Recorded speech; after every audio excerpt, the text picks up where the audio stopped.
میں نے بہت دیر بعد حوصلہ افزا لہجے میں کہنا شروع کیا، اس سے ہمارے عزم و استقلال میں فرق نہیں پڑنا چاہیے، بشرطِ زندگی ہم اس راز کی حقیقت بھی پا لیں گے، کیونکہ زندگی کے بارے میں ہمارا نقطہ نظر ہمیشہ مثبت رہا ہے۔ کچھ لوگ روتے ہیں کہ پیمانہ حیات کتنا خالی ہے، ہم خدا کا شکر بجا لاتے ہیں کہ پیمانہ سلامت ہے۔ محسن نے یک لخت کیا کہا مارا، فلسفے کی اولاد، اس نے ہنستے ہنستے بے حال ہو کے کہا، بند کر اپنی بکواس، میرے لیے اس سے زیادہ برداشت کرنا مشکل تھا۔ تو مذاق کر رہا تھا؟ میں نے بے وقوفوں کی طرح شرمندہ ہو کے کہا، یہ سب اداکاری تھی۔ محسن کے ساتھ اب شیلا بھی ہنسنے لگی تھی، تم تو کمال کے اداکار ہو، فلموں میں جاتے تو ٹاپ کے ہیرو ہوتے۔ شیلا نے اسے چائے کی پیالی تھماتے ہوئے کہا، کیا عرض کروں مس شیلا، محسن نے انکساری سے کہا، بس اپنے مقابلے کی کوئی ہیروئن نظر نہیں آتی تھی، اگر آپ ہوتی تو ضرور کوشش کرتا، یہ سالہ تو پیدائشی ایکٹر ہے۔ میں نے چائے کی پیالی لیتے ہوئے نوٹ کیا کہ شیلا کا رنگ گلابی ہو گیا تھا، بلکہ اس کی زندگی مسلسل اداکاری ہے، ہیرو تو یہ کیا اس کا باپ بھی نہیں بن سکتا۔ کالج کے زمانے میں اور لندن میں یہ جب بھی سٹیج پر آتا تھا اس کو موسیقی خیز کردار ملتے تھے۔ شیلا کے لیے یہ انکشاف تھا، تم واقعی سٹیج پر ایکٹنگ کرتے تھے؟ ایسی ویسی، محسن نے فخر سے کہا، تیل کا مچا رکھا تھا میں نے، قیامت برپا کر رکھی تھی۔ یہ بھی بتا دوں کہ تمہیں رول کیا ملتے تھے، میں نے جل کر کہا، ایک سے ایک بیہودہ اور موسیقی خیز۔ ایک مرتبہ یہ ہیروئن کی ماں بنا تھا، ایک مرتبہ اس نے بوڑھے گنجے یہودی کے باپ ہونے کا کردار ادا کیا، اور حد تو یہ ہے کہ ایک بار یہ زنخہ بنا اور سٹیج پر مٹک مٹک کر چلتا رہا۔ ہنستے ہنستے شیلا کی آنکھوں سے آنسو بہنے لگے تھے اور چیپنے کے باوجود خود محسن بھی ہنس رہا تھا۔ محسن نے قمیض میں ہاتھ ڈال کے کاغذات نکالتے ہوئے کہا، میرا خیال ہے اب ہمیں سنجیدہ ہو جانا چاہیے مسٹر سکندر بخت، کیوں نہ خواتین کو باورچی خانے سے نکال دیا جائے، یہ رازداری کا معاملہ ہے۔ خواتین کو باورچی خانے سے نہیں نکالا جا سکتا، شیلا نے اعلان کیا، اعتبار نہیں ہے تو حضرات باتھ روم استعمال کر سکتے ہیں، مگر یہ خیال رہے کہ دیواروں کے بھی کان ہوتے ہیں۔ بات یہ ہے نیک بی بی کہ اس خط کا مواد سنسر سے پاک شدہ نہیں ہے، اگر اس میں کئی پشتو فلموں کی سچویشن یا پنجابی فلموں کے ڈائیلاگ آ گئے تو بڑی غلط بات ہوگی، مگر خیر محسن خیال رکھے گا، ایسے حصوں کو حذف کر دے گا اور آپ کو سنانے کی بجائے مجھے پڑھوا دے گا۔ محسن نے پڑھنا شروع کیا، عزیزم کبیر خان، بعد دعائے خیریت، درازی عمر کے واضح ہو کہ مجھے اب تک تم سے ملاقات نہ ہونے کا بہت رنج ہے۔ مجھے کبھی امید تھی کہ لندن میں تم مجھ سے ضرور ملنے آؤ گے، کیونکہ اس سے پہلے میں ٹیلی فون پر تمہیں بہت سی ایسی باتیں بتا چکا تھا جو تمہیں معلوم نہ تھی، اور تمہارا تشویش میں مبتلا ہو جانا ایک قدرتی امر تھا، لیکن تم نہیں پہنچے اور میں بہت مایوس اور رنجیدہ واپس پاکستان لوٹا۔ مایوس اس لیے کہ میں نے بہت بڑا خطرہ مول لے کر تم سے رابطہ کیا تھا، اور رنجیدہ اس لیے کہ وزیر خان کے بیٹے کی حیثیت سے میں نے تم سے جو توقعات وابستہ کر لی تھی تم ان پر پورے نہیں اترے تھے۔ مجھے نہیں معلوم کہ تمہارے نہ آنے کا سبب کیا تھا، کیا تم نے مجھے قابل اعتبار نہیں سمجھا تھا، یا جو کچھ میں نے تمہیں بتایا تھا وہ تمہارے نقطۂ نظر سے اتنا اہم نہیں تھا کہ تمہارے لیے باعث تشویش ہوتا، یا تمہاری راہ میں کوئی مجبوری خائل تھی، بدخواہوں نے تمہارا راستہ روک لیا تھا یا مجھ سے بدظن کر دیا تھا۔ وجہ ہوا کچھ بھی ہوئی، تمہیں حقائق سے خبردار کرنے کی اپنی کوشش جاری رکھوں گا۔ حالات کو دیکھتے ہوئے مجھے یہ کوشش بھی خودکشی کے مترادف لگتی ہے، لیکن میرے ضمیر پر بوجھ بڑھتا جا رہا ہے اور میں خود کو بھی صفِ مجرمہ میں شامل سمجھنے لگا ہوں۔ اگر کوئی تمہاری نظروں کے سامنے خنجر نکال کے کسی کے پیٹ میں گھونپ دینے کے لیے آگے بڑھتا جا رہا ہو تو کیا تم اپنی آنکھیں بند کر سکتے ہو اور یہ سوچ کر خاموش رہ سکتے ہو کہ زید نے بکر کو مار دیا تو مجھے کیا، کیونکہ میرا تو دونوں سے تعلق نہیں ہے اور میرے لیے صرف اپنی سلامتی اہم ہے۔ میں کسی تیسرے شخص پر اعتبار نہیں کر سکتا اور کسی کو نامہ بر بنا کے نہیں بھیج سکتا۔ مجھے یہ بھی اندیشہ لاحق ہے کہ کچھ لوگوں کو میری ذات پر شک ہو گیا ہے اور وہ میری نقل و حرکت کی نگرانی کر رہے ہیں، غالباً کسی ذریعے سے ان کو معلوم ہو گیا ہے کہ میں نے تم سے رابطہ قائم کیا ہے۔ یہ بھی ہو سکتا ہے کہ ان کو پوری گفتگو کی رپورٹ مل چکی ہو۔ ایسی صورت میں کہا جا سکتا ہے کہ تمہارے ہوٹل نہ آنے میں بھی خدا کی کوئی بہتری منظور تھی۔ اب جو کچھ میں جانتا ہوں اسے تحریری صورت میں تمہارے ہاتھوں تک پہنچانے کی کوشش کروں گا، بخد کہ تم تک پہنچنے سے پہلے ہی غائب ہو جانے کے امکانات کو نظر انداز نہیں کروں گا۔ ایک زمانے میں مجھے جاسوسی ناول پڑھنے کا جنون تھا اور میں نے انگریزی کتابوں کے وہ سب ترجمے جمع کر رکھے تھے جو تیرتھ رام، فیروز پوری اور اس دور کے دوسرے لوگوں نے کیے تھے۔ ان میں مجھے سکیس روح ہیمر کے ناول بہت پسند تھے، خصوصاً وہ ناول جن کا مرکزی کردار ڈاکٹر فومانچو کا تھا۔ فومانچو پر میرے اندازے کے مطابق 15-16 ناول تھے اور میں فومانچو کے کردار سے اتنا متاثر تھا کہ ہر جگہ اس کا ذکر کرتا تھا کہ وہ ایک جینیس ہے، لیکن اس کی منفی ذہانت بھی حیرت انگیز ہے۔ اگر یہ ذہانت صحیح سمت میں استعمال ہوتی تو وہ شرلاک ہومز ہوتا۔ اس کی کتابوں سے میں نے بہت کچھ سیکھا، مگر خدا کا شکر ہے کہ اسے فومانچو کی طرح استعمال نہیں کیا۔ اب میں ایک چھوٹا سا نمونہ پیش کرنے کی کوشش کروں گا۔ میں نے نظر نہ آنے والی تحریر لکھنے کے بہت سے طریقے نوٹ کر رکھے ہیں۔ ان میں سے ایک طریقہ آزما کہ میں تمہارے نام ایک خط ارسال کروں گا جو کئی صفحات پر مشتمل ہوگا۔ اگر کسی کو شک ہوا تو وہ اس خط کو حاصل کرنے کی پوری کوشش کرے گا اور شاید پڑھ بھی لے گا۔ ایک علیحدہ خط کے ذریعے میں تمہیں بتا دوں گا کہ یہ سادہ صفحات وصول ہونے کے بعد پریشان ہونے کی کوئی ضرورت نہیں ہے، اور اگر خط کو پڑھنا مقصود ہو تو اس کے لیے خاص طریقہ ہے جس سے تحریر نمایاں ہو جائے گی۔ مگر بنیادی بات یہ ہے کہ خط کے مضمون میں سچ صرف 25% ہے۔ میں نے جانتے بوجھتے اس خط کو غلط واقعات سے پور کرنے کا فیصلہ کیا ہے، مگر اس میں ایک چوتھائی حقیقت بھی شامل کر دیا ہے تاکہ وہ محض جھوٹ کا پلندہ نہ بنے۔ اگر یہ خط دشمنوں کے ہاتھ پڑ گیا تو تمہیں کوئی نقصان نہیں ہوگا، مگر تمہارے دشمن دھوکہ کھا جائیں گے۔ ایک چوتھائی واقعات کا سچ غیر ارادی طور پر انہیں تمام واقعات کی سچائی کا قائل کر لے گا اور وہ اس کو ضائع کر کے مطمئن ہو جائیں گے۔ اس کے بعد میرا اپنا انجام کیا ہوگا مجھے اس کی فکر تو ہے، لیکن میں اس سے خوفزدہ نہیں ہوں، اور میں تمہیں دوسرا خط بھی لکھوں گا جس میں تمام واقعات 100% درست ہوں گے، اور یہ خط میں ایک بینک کے لاکر میں رکھوا دوں گا۔ لیکن میرا خیال ہے کہ لاکر بھی ان کی دسترس میں ہے، کیونکہ وہ بہت طاقتور لوگ ہیں اور ان کے اثر و رسوخ کا دائرہ بہت وسیع ہے۔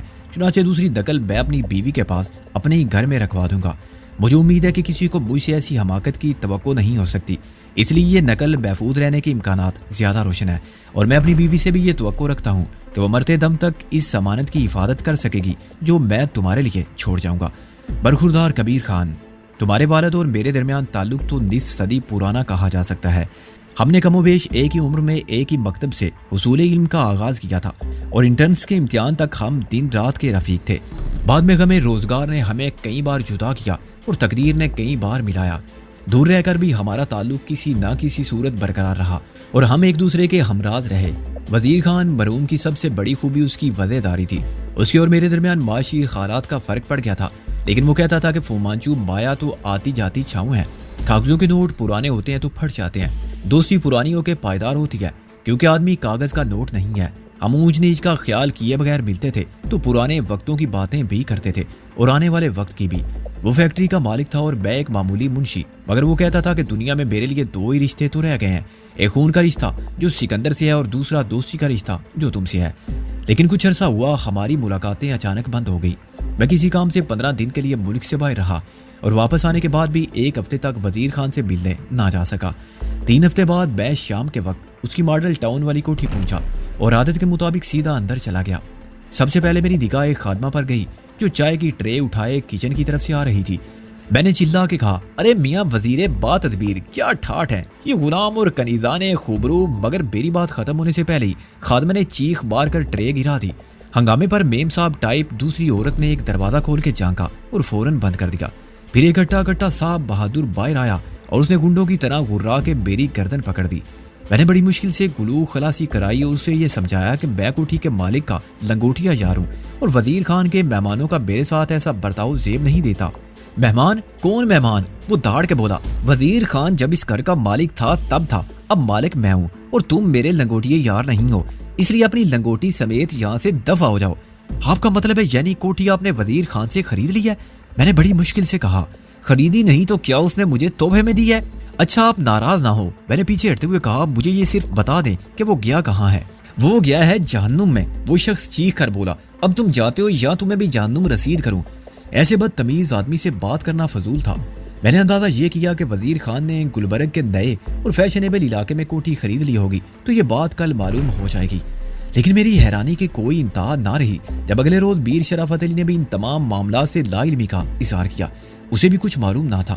کمال ہے میر صاحب، میں نے کہا، وہ آپ کے پارٹنر ہیں اور آپ کو یہ بھی معلوم نہیں کہ انہوں نے اتنا بڑا سودا کر لیا ہے؟ بھائی منشی جی، میر شرافت علی نے کہا، یہ سب اس کے ذاتی معاملات ہیں جن سے میرا کوئی تعلق نہیں ہے۔ وہ اپنی کوٹھی یا کار یا گھر کی کوئی بھی چیز خریدتا ہے یا بدلتا ہے تو مجھ سے مشورہ نہیں کرتا، بالکل اسی طرح جیسے میں اس سے نہیں پوچھتا۔ مگر میر صاحب ان کا پتہ تو آپ کے پاس ہونا چاہیے نا؟ ہونا تو چاہیے، میر شرافت علی نے اتفاق کیا، لیکن اس نے بتانا مناسب نہیں سمجھا تو میں کیا کروں؟ اگر آپ کو ان سے رابطہ قائم کرنے کی ضرورت پیش آ جائے؟ بھائی منشی، یہ تو اس کو بھی سوچنا چاہیے، میر شرافت علی نے بیزاری سے کہا۔ پھر یہ ایک اس کا فون ابھی کچھ دیر پہلے بھی آیا تھا لیکن اس نے کچھ نہیں بتایا۔ میں نے میر شرافت علی کے بورڈ کو دیکھتے ہوئے اس موضوع پر زیادہ گفتگو نہیں کی، لیکن یہ ضرور کہا کہ اب وزیر خان کا فون آئے تو آپ مجھے بلا لیں یا اس کا پتہ لیں۔ دفتر میں کام کرنے والے دوسرے لوگوں کو بھی میری زبانی پتہ چلا کہ وزیر خان نے اپنی رہائش تبدیل کر لی ہے۔ ان میں سے کچھ پرانے کارکن تھے جن کو وزیر خان نے ہمیشہ قابل اعتماد دوست سمجھا تھا، یہ اطلاع ان کے لیے بھی حیرانی کا سبب بنی۔ اس کے بعد ایک ہفتہ تک میں مسلسل میر شرافت علی سے اور دوسرے لوگوں سے دریافت کرتا رہا، لیکن وزیر خان نے ٹیلی فون پر بھی کسی سے بات نہیں کی۔ ایک ہفتے بعد شرافت علی نے کہا کہ فون آیا تھا مگر میں تم کو بلانا بھول گیا۔ 8-10 دن اور گزر گئے تو شرافت علی نے کہا کہ وہ کچھ نہیں پوچھ سکا کیونکہ لائن اچانک کٹ گئی تھی۔ میری تشویش میں مسلسل اضافہ ہوتا جا رہا تھا اور میں یہ بھی دیکھ رہا تھا کہ بیر شرافت علی کو میری تشویش سے خوشی نہیں ہوتی، پریشانی ہوتی ہے۔ یہ بھی عجیب بات تھی، ایک بزنس پارٹنر کو دوسرے بزنس پارٹنر سے اس حد تک بے تعلق ہو کے بھی نہیں رہنا چاہیے۔ کچھ عرصہ ساتھ رہنے کے بعد تو انسان کو اپنے گھر کی دیواروں سے بھی انس ہو جاتا ہے۔ میں نے ولایت میں ایک کتے کی گمشدگی پر سارے گھر کو یوں سوگوار اور آنسو بہاتے ہوئے دیکھا تھا جیسے کتا بھی گھر کا ایک فرد تھا۔ اتنے لمبے تعلق کے بعد بیر شرافت علی کا یہ غیر جذباتی کاروباری رویہ میری عقل اور سمجھ بوجھ سے بالا تر تھا۔ پھر اچانک ایک دن وزیر خان آفس آ گیا، لیکن لنچ کا وقت تھا، چنانچہ اس کو صرف چوکیدار، چپراسی اور ڈسلوا کی سیکرٹری نے آتے اور جاتے دیکھا۔ ان میں سے کسی نے وزیر خان سے اس کا نیا پتہ دریافت نہیں کیا۔ ڈسلوا نے میرے پوچھنے پر بڑی حیرانی ظاہر کی کہ مسٹر وزیر خان کا ایڈریس بدل گیا ہے۔ وزیر خان بہت سے اہم کاغذات پر دستخط کر کے چلا گیا تھا۔ میری سمجھ میں نہیں آتا تھا کہ اس کو کہاں اور کیسے تلاش کروں۔ اگر وہ سرے سے غائب ہو جاتا تو میں تھانے جا کر اس کی گمشدگی کی رپورٹ درج کرا سکتا تھا، لیکن میر شرافت علی سے اس کی ٹیلی فون پر بات ہوتی تھی اور ڈسلوا کے علاوہ آفس کے 3 افراد اسے زندہ سلامت دیکھ چکے تھے۔ اگلے 2 ماہ میں میر شرافت علی کے کہنے کے مطابق اس نے کئی بار ٹیلی فون پر گفتگو کی اور ڈسلوا کے بیان کے مطابق وہ لنچ کے وقفے میں 2 بار آیا اور پہلے کی طرح ضروری کاغذات پر دستخط کر کے چلا گیا۔ میں ان کو جھوٹا نہیں کہہ سکتا تھا اور ان کو مجبور بھی نہیں کر سکتا تھا کہ وہ وزیر خان کا پتہ پوچھے یا اس سے کسی اور وقت آنے کی اور مجھ سے ملنے کی درخواست کریں۔ 1 مہینے تک میں نے لنچ کے وقفے میں نکلنا ہی چھوڑ دیا، لیکن اس سے کوئی فائدہ نہیں ہوا۔ بعد میں وزیر خان کبھی شام کو ایسے وقت میں آیا جب میں نہیں تھا تو کبھی صبح دفتر کھلتے ہی آ پہنچا۔ مجھے معلوم ہوتا رہا کہ وہ زیادہ دیر نہیں ٹھہرتا اور ضروری کاغذات پر دستخط کر کے چلا جاتا ہے، لیکن اپنے بارے میں کچھ نہیں بتاتا کہ وہ کہاں قیام پذیر ہے۔ اسے اپنی رہائش بدلنے کی کیا ضرورت تھی اور یک لخت اس نے سب سے ترک تعلق کر کے گوشہ گمنامی میں روپوش ہو جانا کیوں قبول کیا ہے؟ وزیر خان کا رویہ میرے لیے پراسرار ہی نہیں، ناقابل فہم بھی تھا۔ وہ کوئی خلوت پسند یا آدم بیزار شخص نہیں تھا اور تعلقات کو زندگی کے سارے سمجھتا تھا۔ اس نے مجھے بھی فراموش کر دیا، آخر کیوں؟ میں نے دفتر میں کچھ لوگوں سے کہا کہ وہ ہوشیار رہیں اور اگلی مرتبہ وزیر خان آئے تو اس سے ملنے کی اور پتہ پوچھنے کی کوشش کریں، اور اگر وہ انکار کرے تو خاموشی سے اس کا پیچھا کریں اور دیکھیں کہ وہ کہاں جاتا ہے۔ دفتر میں چند افراد میرے پروگرام پر عمل درآمد کے لیے تیار تھے، لیکن انہیں اپنے مقصد میں کامیابی نہیں ہوئی۔ جب وزیر خان آیا تو انہیں معلوم ہی نہ ہوا اور جب معلوم ہوا تو انہیں کمرے میں جانے کی اجازت ہی نہ ملی۔ چپراسی نے کہا کہ اندر اہم میٹنگ ہو رہی ہے اور حکم ہے کہ کسی کو مداخلت نہ کرنے دی جائے۔ میٹنگ کے ختم ہونے کا بھی کسی کو پتہ نہ چلا اور وزیر خان نہ جانے کس وقت چلا گیا۔ میرے دل میں 1000 قسم کے اندیشے سر اٹھاتے تھے جن کو میں بے بنیاد قرار دے کر ذہن سے خارج کر دیتا تھا، کیونکہ بظاہر ایسی کوئی بات نظر نہ آتی تھی جسے تشویش کی بنیاد بنا کے میں کوئی قانونی کارروائی کر سکتا۔ وزیر خان کسی کی قید میں نہیں تھا، اپنی مرضی سے آتا تھا اور جاتا تھا اور اس کے دستخط کوئی اور نہیں کرتا تھا یا اسے جبرن نہیں کرائے جاتے تھے۔ اگر مالک اپنے کاروباری معاملات اپنے پارٹنر کے سپرد کر دیتا ہے اور آفس نہیں آتا یا آتا ہے تو کسی سے نہیں ملتا، کسی کو اپنا پتہ نہیں بتاتا، تو اس میں کوئی بات غیر قانونی نہیں ہے۔ اگر وہ ایک کے بعد ایک کوٹھی یا گاڑی بدلتا ہے تو اس کی مرضی اور دوستی کے پرانے رشتے توڑ دیتا ہے تو یہ اس کا ذاتی فعل ہے، لیکن اس کے باوجود میری چھٹی خبردار کرتی تھی کہ وزیر خان کی فطرت نہیں بدلی۔ اس کے حالات میں کوئی ایسی ناخوشگوار تبدیلی رونما ہوئی ہے جس نے اسے ساری دنیا سے الگ کر دیا ہے، اور اس کو کوئی ایسی مجبوری لاحق ہے جو وہ بیان نہیں کر سکتا۔ لیکن بہت سوچنے کے باوجود میں کچھ سمجھنے سے قاصر تھا کہ وزیر خان کو یہ کیا ہو گیا ہے۔ پھر ایک روز ایسا موقع آیا کہ میں نے اسے میر شرافت علی کے ساتھ آفس سے نکلتے ہوئے دیکھ لیا اور جذبات سے بے قابو ہو کے چلاتا وہ اس کی طرف بھاگا، مگر مجھے میر شرافت علی نے روک کر سخت ذلیل کیا۔ منشی، معلوم ہوتا ہے تم سٹیا گئے ہو اور اب تمہیں ریٹائر ہو جانا چاہیے، آخر ڈسپلن بھی کوئی چیز ہے۔ تمہاری طرح چپراسی بھی نام لے کر چیختا چلاتا مالکوں کے پیچھے دوڑے گا اور ایسی بے تکلفی کا مظاہرہ کرے گا تو کام کیسے چلے گا؟ یہ مت بھولو کہ تم ایک معمولی منشی ہو۔ ان الفاظ نے مجھے شرم سے پانی کر دیا تھا اور میرے قدم روک لیے تھے۔ اس کے باوجود میرا خیال تھا کہ وزیر خان مجھ سے بات کرے گا، لیکن اس نے بے رخی سے میری طرف دیکھے بغیر کہا کہ میر صاحب ٹھیک کہتے ہیں، آفس میں ایسے تعلق کا خیال رکھنا چاہیے۔ پھر وہ آگے بڑھ گیا اور شرافت علی کے ساتھ گاڑی میں بیٹھ کر چلا گیا۔ اپنے ساتھیوں سے زیادہ میں اپنی نظر میں رسوا ہو گیا، اور اس وقت تو غصے کی حالت میں میرا فیصلہ یہی تھا کہ وزیر خان کی ایسی کی تیسی، اس نے 2 سمجھنا چھوڑ دیا ہے تو مجھے اس کے لیے فکر مند ہونے کی کیا ضرورت ہے۔ لیکن بعد میں غصہ اتر گیا تو صرف دکھ کا احساس باقی رہ گیا، اور میں نے سوچا کہ وزیر خان کا رویہ ایسا کیوں تھا؟ وہ ایسا آدمی تو نہیں تھا۔ اس عمر میں انسانی فطرت کہاں بدلتی ہے؟ مجھے کوئی ایسی وجہ بھی نظر نہیں آتی تھی کہ وزیر خان مجھ سے بدظن ہو گیا ہو۔ اسے کوئی بات بری لگتی تو وہ مجھ سے ضرور پوچھتا اور مجھے صفائی کا موقع دیے بغیر اتنے پرانے تعلقات کو یکلخت ختم نہ کرتا۔ وہ یقیناً مجبور ہے، لیکن میری عقل اس سوال کا جواب دینے سے قاصر تھی کہ یہ کیا مجبوری ہو سکتی ہے۔